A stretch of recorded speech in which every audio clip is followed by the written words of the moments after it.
ജിദ്ദയിൽ നിന്നും കരിപ്പൂർ വിമാനത്താവളത്തിലെത്തിയ മലപ്പുറം സ്വദേശിയിൽ നിന്ന് എയർപോർട്ടിന് പുറത്തുവെച്ച് പോലീസ് പിടിച്ചെടുത്തത് 843 ഗ്രാം സ്വർണ്ണ മിശ്രിതം. സ്വർണം മിശ്രിത രൂപത്തിലാക്കി പാക്ക് ചെയ്ത് ഓരോ പാക്കറ്റ് വീതം ഇരു കാൽപാദങ്ങൾക്കിടയിൽ അഡ്ഹസീവ് ഉപയോഗിച്ച് ഒട്ടിച്ചു വെച്ചാണ് സ്വർണം കടത്താൻ ഇയാൾ ശ്രമിച്ചത്. ആഭ്യന്തര വിപണിയിൽ 90 ലക്ഷത്തിന് മുകളിൽ വില വരും പിടിച്ചെടുത്ത സ്വർണത്തിന്. രാവിലെ ജിദ്ദയിൽ നിന്നെത്തിയ ഇൻഡിഗോ വിമാനത്തിലാണ് മലപ്പുറം കൂരിയാട് സ്വദേശിയായ ഫസലുർ റഹ്മാൻ കാലിക്കറ്റ് എയർപോർട്ടിൽ ഇറങ്ങിയത്. കസ്റ്റംസ് പരിശോധനയ്ക്ക് ശേഷം 11 മണിക്ക് വിമാനത്താവളത്തിന് പുറത്തിറങ്ങിയ ഫസലുർ റഹ്മാനെ മലപ്പുറം ജില്ലാ പോലീസ് മേധാവിക്ക് ലഭിച്ച രഹസ്യ വിവരത്തിന്റെ അടിസ്ഥാനത്തിൽ പോലീസ് കസ്റ്റഡിയിലെടുക്കുകയായിരുന്നു. കസ്റ്റഡിയിലെടുത്ത ശേഷം തുടർച്ചയായി ചോദ്യം ചെയ്തെങ്കിലും തന്റെ പക്കൽ സ്വർണമുണ്ടെന്ന കാര്യം സമ്മതിക്കാൻ ഇയാൾ തയ്യാറായില്ല. തുടർന്ന് ഇയാളുടെ ബാഗേജും ശരീരവും വിശദമായ പരിശോധന നടത്തിയപ്പോഴാണ് സോക്സിനകത്ത് കാൽപാദത്തിനടിയിൽ ഒട്ടിച്ച നിലയിൽ 2 പാക്കറ്റുകൾ കണ്ടെത്തിയത്. പിടിച്ചെടുത്ത സ്വർണം കോടതിയിൽ സമർപ്പിക്കും. അതോടൊപ്പം തുടരന്വേഷണത്തിനായി വിശദമായ റിപ്പോർട്ട് കസ്റ്റംസ് പ്രിവന്റീവ് ഡിവിഷന് സമർപ്പിക്കും.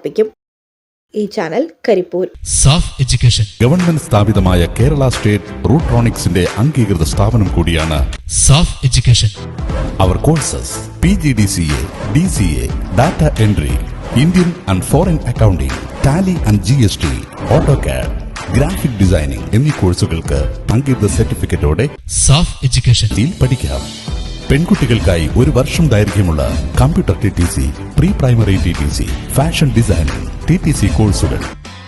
SAFF education Valanchery.